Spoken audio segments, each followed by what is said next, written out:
Yeah, hello everybody. Assalamu alaikum. Okay, so it's online class after a long period of time. Okay, so let's start. So our final exam is very near, so we should prepare ourselves for the final exam. Okay, and the offline classes has already started. Okay, if you feel like that you want to join the offline classes, then I will strongly recommend you to attend the offline classes. Okay, but you have to take proper safety measures, and it's up to you. Yeah, okay. The parents will take the final decision. Okay. Okay, but time is running out. The O level is coming, so we have to be very serious. Only 6 months left for our O level exams. Okay, so we have to be very serious. Okay, and next we have let's okay, so okay, so let's continue with our final syllabus. Okay, yeah. So we will start with this one, protectionism. Means see that protectionism means that this is a policy to protect the domestic industry of a country. Okay, so most of economists would argue that free trade will benefit the global economy, but sometimes what happens, the country believe that it will be beneficial to restrict the trade. Okay, so in the previous chapters we discussed that what are the yeah, benefits of the free trade, there was like lower price, more choices, higher quality, access to more resources, okay, and more alternatives. But see what's happening over here, that the protectionism is something very opposite to the free trade. Okay, so what's happening that in free trade we can also by using protectionism, it sometimes it's also beneficial for the country.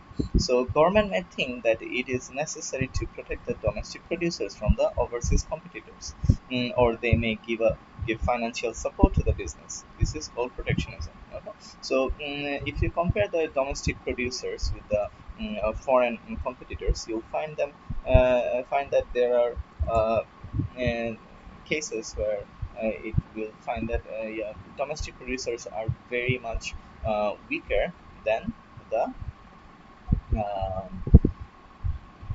foreign competitors, right? So, and this leads to the need of protectionism. Okay. Then we have trade barriers. Okay, so protectionism is all about trade barriers. So these are like measures by which government can restrict the trade in the country. And these are known as trade barriers. So there are different types of trade barriers. So these are mentioned here. See that methods of protectionism. We have tariff. Okay. So tariff is the most common type of barrier. Like we have tariff means like tax on import. One way of restricting trade is to make imports more expensive. This will reduce demand for imports and increase demand for goods produced at home. Imports can be made more expensive if the government imposes a special tax on them, and taxes on imports are called tariffs or custom duties. Okay, so see that what's happening over here, that whenever you are importing goods, you may have to pay extra amount of tax. That's known as tariff. So tariff will make foreign imports difficult, right? Because it will make things difficult. Because it will make it expensive, right? And tariff is also a very good source of revenue for the government. Okay? So a huge amount of revenue, tax revenue. This is an indirect tax for the government, and this is generated from this source. Next, we have quota. So another way of reducing imports is to place a physical limit on the amount allowed into the country. This is called quota. By restricting the quantity of imports, the domestic producers will face less of threats. They will have more of the market for themselves. So quotas will raise the prices as the supply will fall, right? So because fewer of the cheaper imports are available. Oh, okay. So see, so quota is another form of barrier. It gives a physical limitation. Okay, like think about like if you want to bring gold from overseas. Okay, you cannot bring unlimited amount of gold, right? And there are limitation. Okay. Okay, then there can be other issues set by the government in other sectors. There may also be quota. Okay, and then one of the main purpose of this is to protect the domestic producers, so that these foreign imports are not flooded into the market, and it sometimes if there are cheaper foreign imports available in the market, then it may be difficult for the farms, local farms, to continue their business. Next, we have subsidies. Okay, so subsidies is a way to help the domestic producers. So this involves giving financial support, such as grants or tax breaks, or to exporters or domestic producers that face competition from the imports. So subsidies will lower prices for the consumers. Okay, so if the government provides subsidies to the local producer, what will happen? That the local producer will be able to sell at a lower price. And still, they will have enough profit. Okay, so it will help them to compete with the foreign competitors. Next, we have administrative barriers. So some countries avoid the use of tariffs and quotas, but still manage to reduce the amount of imports coming in. So they do this by insisting that imported goods meet strict regulations and specifications. Okay, so see what's happening that some countries may use administrative barrier instead of tariff and quota. What may happen that they may try to government may come up with this, like strict regulations like paperwork and everything. Okay, so and lots of details, permission, and this kind of thing will make import difficult and sometimes expensive as well. So this will definitely discourage import. Next, we have depreciating exchange rate. It is possible for a government to reduce import and increase export by allowing exchange rate to fall. A lower exchange rate means that exports are cheaper and imports are dearer. As a result, the demand for export rise and the demand for import falls. Okay.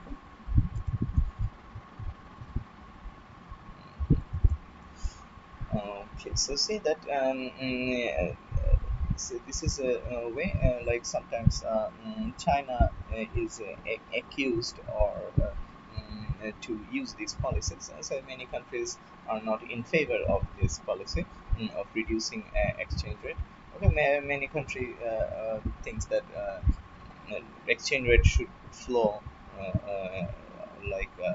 by the mercy of demand and supply.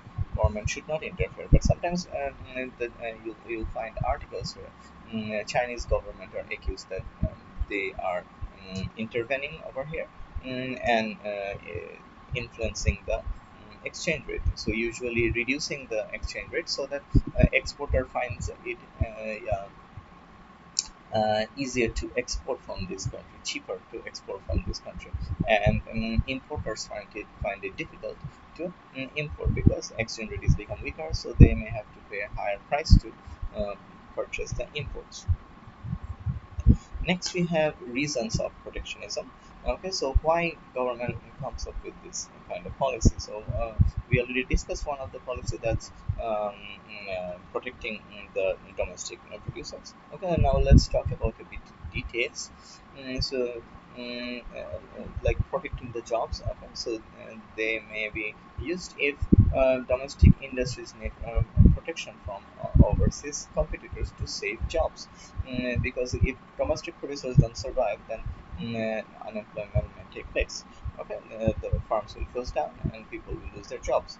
So unemployment is undesirable, and a government may be criticized if jobs are being lost because of cheap imports. Next, we have protecting infant industries. Okay, so if it is often argued that infant industries they need protection as well. So What are infant industries? Infant industries are new industries that are yet to get established. Many argue that the infant industry should be protected from strong overseas rivals until they can grow, because because what will happen that when this infant or new industry is just starting, so at that time it will be very difficult for the farms to compete with the foreign farms, because foreign farms are very strong. Okay, a short-term loss may not hamper the foreign farms, foreign established strong farm, but a new farm or an infant farm will find it very difficult to survive these short-term losses. Okay. Next, we have preventing dumping. Okay, so dumping is something considered as illegal in many countries. Okay, because what happens that uh, the farms, the foreign farms may try to sell goods in your country at a price which is even lower than the production cost. Okay. So what the foreign farms does that they dump their goods at a very low price into your country. So what will happen in your country? The domestic farms will find it very difficult to survive, because they can't even produce at that cost, but the foreign firms are selling at that cost, that price. Okay, so what's happening that this will definitely lead to a loss. Okay, but foreign firms are ready to bear that loss, because they know it's a short-term thing. After a few months, the local producers will leave the market, and they will start to the foreign firms will start to dominate the market. Okay, so dumping is good for the foreign farms, but very bad for the local producers. Okay, so government tries to take action against this dumping. Whenever government identifies a situation like this is happening, then immediately government takes action and prevent this dumping.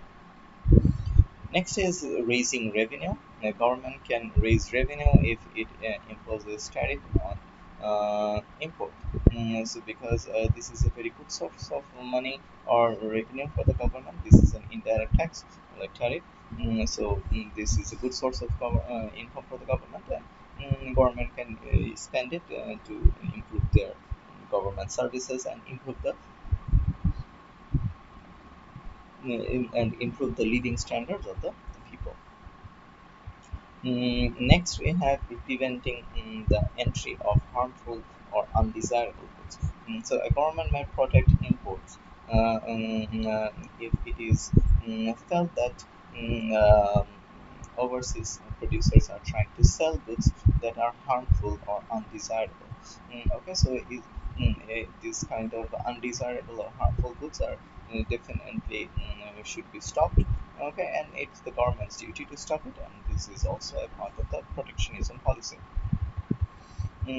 Improving the current balance. This is again a very important thing, because we in the previous chapters we already discussed that current account is a part of balance of payment, right?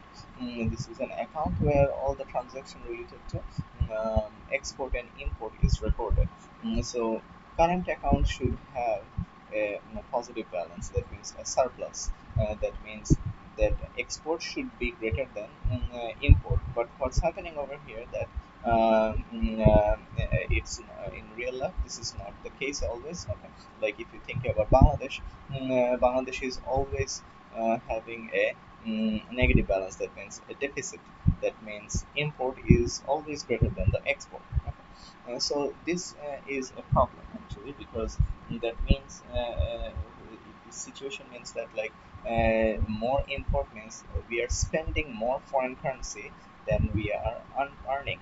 Okay, so comparatively it's a problem, right?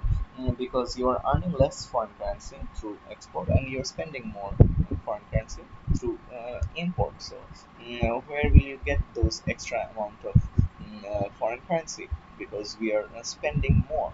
Okay, so it may lead to liability or debt.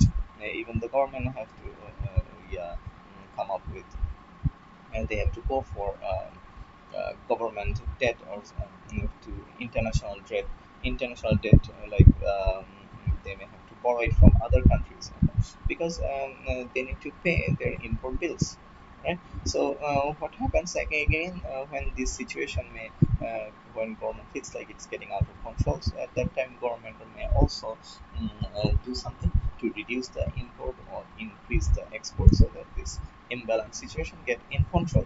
Okay, government tries to reduce the deficit, or try to improve the surplus, or try to transfer this deficit into convert this deficit into a surplus situation. Okay, so that's the situation we're talking about. Okay, then next we have problems of protectionism. So we talked about all the good side about protectionism, which may seem like this is a very good idea. Free trade was a bad idea, right? But now we'll talk about that. Yeah, it also leads to some problems, which means that free trade might be better. Okay, so see that whenever you you can you already got it that protectionism is something which is opposite to free trade. All the benefits that we were supposed to receive because of free trade will be lost because of protectionism. Okay? So if government restricts free trade, consumers will end up paying more for products and their choice will be limited. If domestic producers are not exposed to competition, the quality of their goods may be inferior and the incentive to innovate will be reduced. And government and global growth will slow down, and people's living standard all over the world will suffer, and fewer jobs will be created. Okay, so see what's happening that one of the main advantages of free trade is like the price may fall, choices may rise, quality may improve. Okay, so all these benefit might get lost because of this protectionism.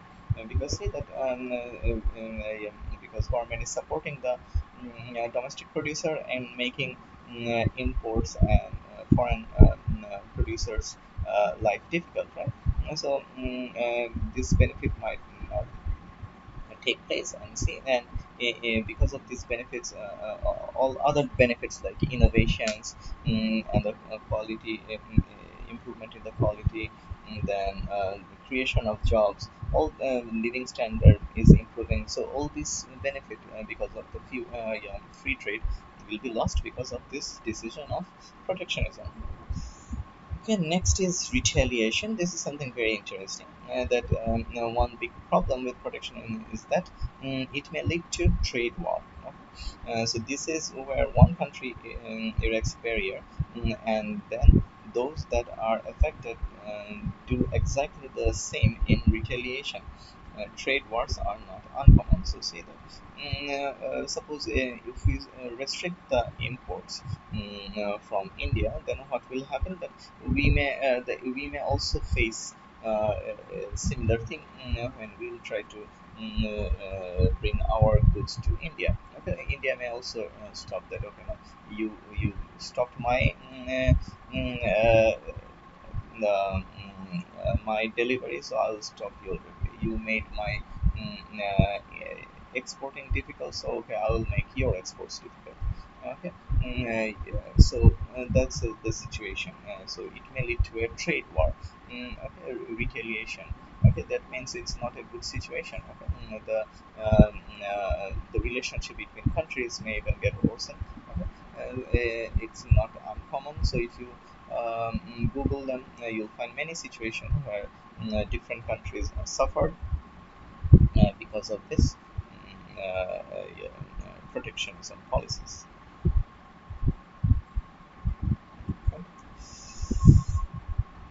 Okay, so then there are other policies see that there are other policies that might be more effective. Instead of using protectionism, we can use these policies. Okay. So see that it is argued that using trade barriers to protect domestic industries is not the best policy to use. There may be better ways to ensure that domestic industries can flourish. The government could use supply side policies to help farms.